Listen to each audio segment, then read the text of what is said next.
If your goal is to get bigger arms, then you can't afford to skip these 3 bicep exercises. Each exercise has its own distinct advantage and brings a different benefit to arm growth. So in this video, we're going to discuss what each exercise is, why they're effective, and how to optimize all 3. And jumping into exercise number 1, we're going to talk about incline curls. Incline curls will light up your biceps as they place so much tension and stress on both heads, ultimately leading to so much growth. At the bottom of the exercise, your biceps are in almost a fully stretched or lengthened position, similar to how you properly stretch the biceps. When you're in this position, the biceps need to work so much harder than they typically do to lift whatever resistance that you're using, and this is the principle of the length-tension relationship.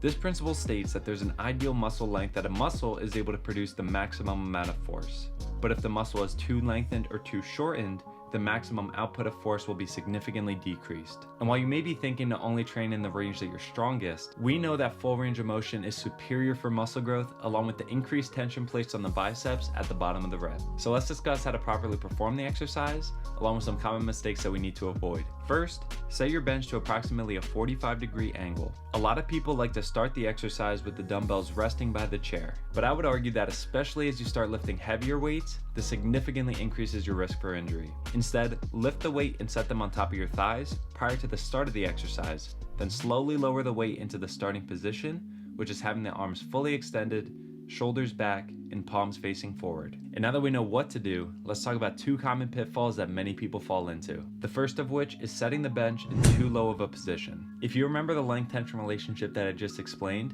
being in this position places the biceps in a maximally stretched position, to the point that it could actually lead to significant injury if continuously performed. You're also going to be able to do like no weight at all, which is going to further decrease the results that you see. And the second error that many people make is moving their elbow or upper arm throughout the exercise. When you don't keep the upper arm stationary, you're going to recruit other muscles to perform the rep, limiting the work that the biceps do. And this will primarily fall onto the anterior or front deltoids, so be sure to keep the arms in a stationary position. Now let's jump into exercise number 2, which is going to be chin-ups. Chin-ups get the second spot on this list as you're able to overload the biceps more than any other exercise you could possibly think of.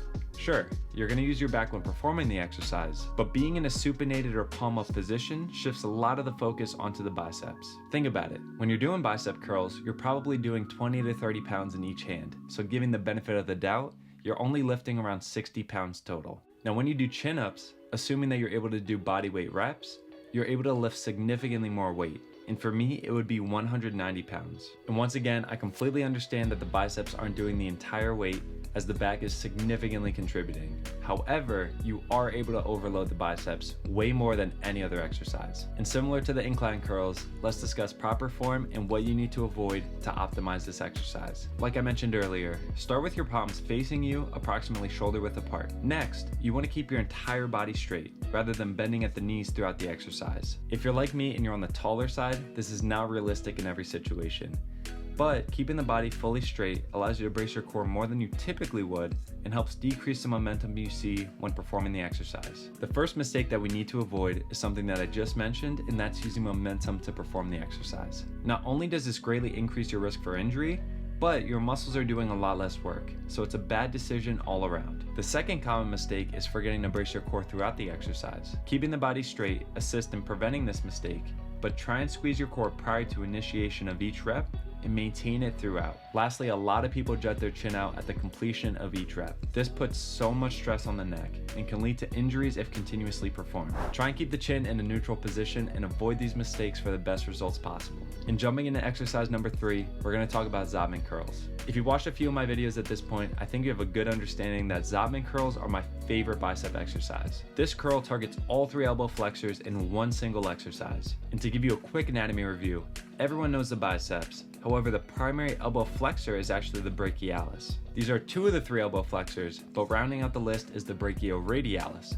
which is one of the largest muscles in the forearm. To properly perform the exercise, we'll always be switching our wrist position at the top of each rep. This continuously changes which part of the arm gets the majority of the work. If your palms are facing up, you're mostly working the biceps. But if they're facing down, you shift the load to the brachialis and the brachioradialis in the forearm. And with this exercise, it's very tempting to try and choose a weight that you typically would use on bicep curls. However, you're gonna likely need to lower the weight because this exercise is very difficult and if you choose too heavy of a weight, it's going to lead to compensations. Be sure to control the tempo throughout the entire exercise, and I promise you, Zopman curls will light up your arms. And if you incorporate all 3 of these exercises into your arm routine, I have no doubt that you're going to see substantial growth in your arm size and your overall physique. Now, if you're serious about developing the best physique possible, you need to train your biceps on the same day as your back. They work closely together, and this is going to take your bicep training to the next level. So check out this video now where I go over the best back workout you could possibly perform. And when implemented with these 3 exercises,